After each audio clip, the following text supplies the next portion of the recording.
बिस्मिल्लाहिर्रहमानिर्रहीम। अस्सलाम वालेकुम। मैं हूं शाहिद सकलैन और आप देख रहे हैं मेरा यूट्यूब चैनल। आज 27 सितंबर है, मंगल का दिन है और आज की इस वीडियो में हम बात करेंगे मगविया ज़ारा केस के हवाले से। ज़हीर और शब्बीर के बाहर आते ही काम सीधे होना शुरू हो गए।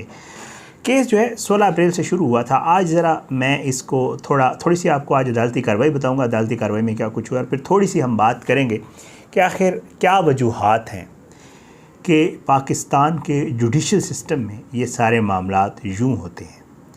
क्या वजूहात हैं कि एक बाप जो अपनी बेटी के लिए हर फोरम पे जा रहा है, हर जगह पे जा रहा है, इंसाफ मांगने की एक अच्छे ठीक तरीक़ेकार से सब कुछ कोशिश कर रहा है, लेकिन उसको कोई इंसाफ देने के लिए तैयार ही नहीं है। कौन सी ऐसी चीज़ है जो सब इन चीज़ों को रोक रही है? क्यों ब्रेकें लग गई हैं? वजूहात क्या हैं? आज इस पे थोड़ी सी बात करेंगे वीडियो में आगे जाकर। लेकिन पहले मैं आपको आज की अदालती कार्रवाई बताऊंगा। आज क्योंकि पता है आपको कि कल रात से ही जो है हमारे वहाँ पे जो सहाफ़ी दोस्त हैं उन्होंने बता दिया था कि आज जो है ये केस लगा हुआ है बाकायदा तौर पे 26वें नंबर पे। और आज खुशकिस्मती से ज़हीर और शब्बीर की खुशकिस्मती से आज जज साहब भी मौजूद हैं। क्योंकि पहले ये होता था कि जज साहब कभी बारिश हो जाती थी, कभी जज साहब की तबीयत नासाज होती थी, कभी जो है और बहुत सारे मामलात चलते थे तो उनकी वजह से छुट्टियां हो जाती थी। आज जो है ज़ाहिर बात है जज साहब मौजूद थे तो हम सब ने ये एक्सपेक्ट किया कि बिल आखिर वो चीज़ जिसकी किसी भी किडनैपिंग के केस में, किसी भी माइनर की किडनैपिंग के केस में एक कानून है कि उस बच्चे का या बच्ची का MLO ज़रूर करवाया जाएगा ताकि पता चल सके कहीं उसके ऊपर कोई सेक्सुअल असाल्ट तो नहीं हुई, कहीं उसके साथ जिनसी ज़्यादती तो नहीं हुई। ये सारे वो जो है ज़रूरियात हैं और वो चीज़ें हैं जो कानून का हिस्सा हैं और जो कानून के मुताबिक होनी है। लेकिन हैरान कुन तौर पर 50 दिन गुज़र गए हैं।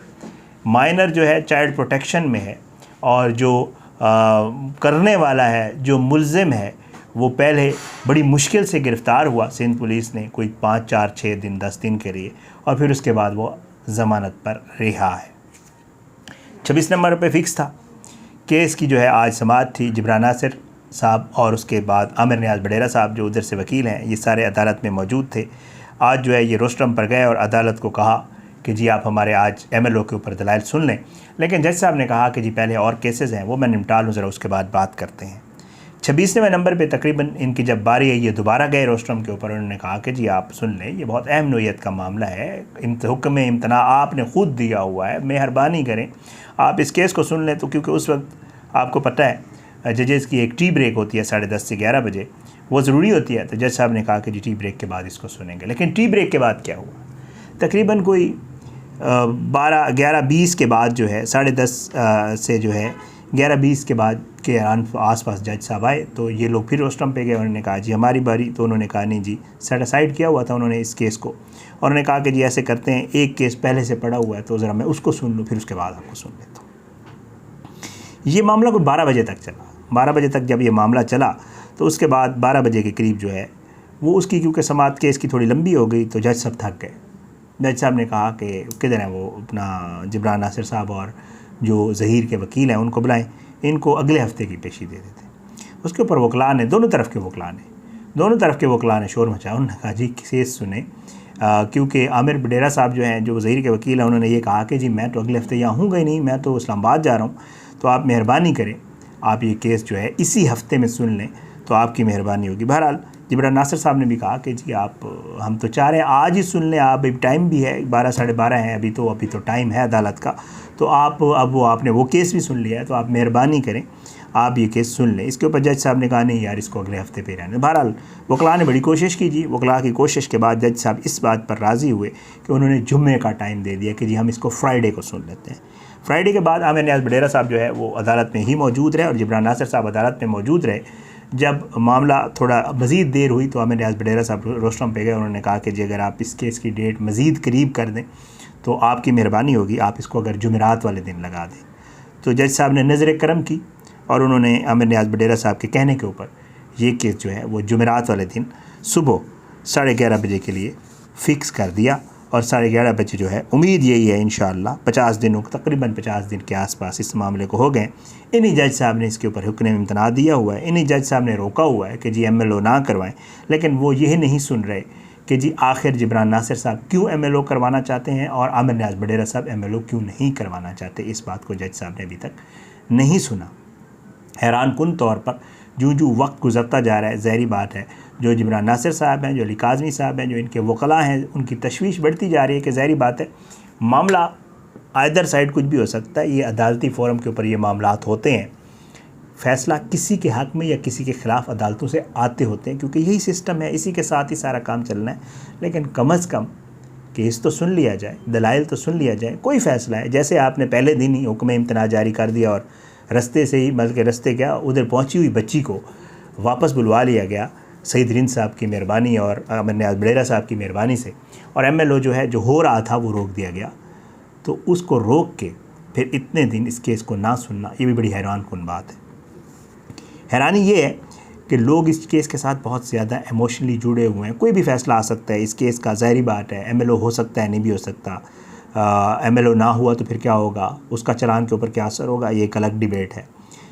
इसका जो है चालान मंजूर हो सकता है, नहीं हो सकता है सलाउद्दीन पवार साहब कहें कि जी इन जज साहब की तो ये सवाब, जज साहब के पास अख्तियार ही नहीं है इस चालान का।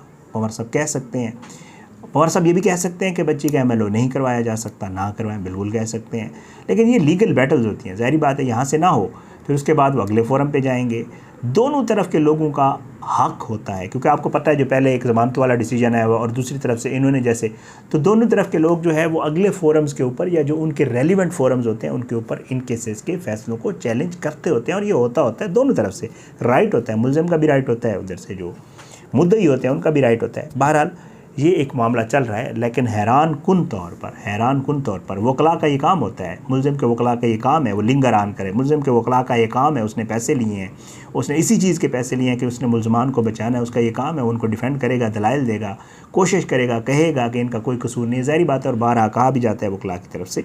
लेकिन जजेस का ये काम होता है कि वो दोनों तरफ के वकला को सुने और उसके बाद उसके ऊपर कोई ना कोई फ़ैसला दे दें। फ़ैसला देना ज़रूरी होता है। लेकिन हैरान कुन बात यह है कि जज साहब सुन ही नहीं रहे। जब सुन ही नहीं रहे तो फ़ैसला कैसे आएगा। बहरहाल दुआ ये है, ये वो इसलिए असल में मसला ये है, हमारे यहाँ सिस्टम यही है, इससे हम इधर उधर जा नहीं सकते। एक बाप है जो अपनी बेटी के लिए इंसाफ मांग रहा है और वो प्रॉपर फोरम्स पे जा रहा है, ये नहीं कर रहा जैसे खुदा न खास्ता पहले जो है जैसे इधर उधर होता है, मामलात होते हैं कि मतलब लोग जो है ख़ुद कुछ कर लेते हैं, कुछ ना कुछ हो जाता है। उस तरह की कोई बात नहीं हो रही, बल्कि एक प्रॉपर फोरम पे जाके आइनी जंग लड़ के सही तरीके से जो भी फ़ैसला है उसको मद्देनज़र रखते हुए कानूनी जंग लड़ रहा है। लेकिन हैरान कुन तौर पर जो अदालतें हैं वो ना तो सुनने के लिए तैयार हैं, ना फ़ैसला देने के लिए तैयार हैं। लोगों में बड़ी तशवीश है, जो हमें कमेंट्स आते हैं, जो हमें मैसेजेस आते हैं लोगों के, लोग नाउमीद होते जा रहे हैं जुडिशल सिस्टम से भी, और लोग ये सोच रहे हैं कि अगर यही अदालतें हैं फिर तो अल्लाह ही हाफ़िज़ है। फिर कल को कोई बाप कैसे किसी बच्ची के साथ खड़ा होगा, वो यही सोचेगा कि ठीक है अगर कुछ हो गया तो बस हो गया, इसके अलावा कुछ भी नहीं हो सकता।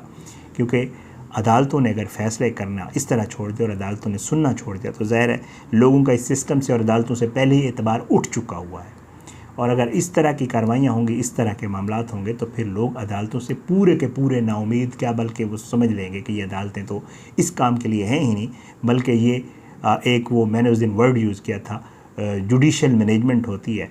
और फिर मुल्ज़मान जो है वो इस सारा काम कर करा के उनके काम बाहर आते ही सीधे होना शुरू हो जाते हैं और सारे मामलात वो लोग एक कहना है कि जी लोग कहते थे ना कि वकील करना है, तो लोग कहते नहीं वकील नहीं जज कर लो, तो वो वाली जो बात है लोग फिर ये समझते हैं कि शायद ऐसे मामलात भी जुडिशरी में होते हैं। बहरहाल फिर भी नाउमीद नहीं होना चाहिए, अल्लाह पाक करम करेगा, अल्लाह खैर करेगा। जुमेरात वाले दिन उम्मीद है जज साहब दलाइल भी सुनेंगे, जुमेरात वाले दिन अल्लाह करेगा जज साहब जो है उसके ऊपर फ़ैसला भी सुना देंगे कि MLO होना है या नहीं होना है, जो भी है ऊँट किसी एक करवट तो बैठ ही जाए तो बेहतर है। बहरहाल आज ये सारा कुछ हुआ अदालत में, मैंने कहा आपके साथ इस हवाले से ज़रा थोड़ी सी दिल की बातें कर लें। आज की इस वीडियो से इतनी, आने वाली वीडियो तक के लिए इजाज़त दें, अपनी दुआ में याद रखें। अल्लाह पाकिस्तान का हमें नासिर इसके खिलाफ साजिश करने वालों को नेस्त नाबूद करे, ज़ालिमों को इबरत का निशान बनाए, मज़लूमों को इंसाफ मिले। अपनी दुआ में याद रखा करें। पाकिस्तान जिंदाबाद। अल्लाह हाफ़िज़।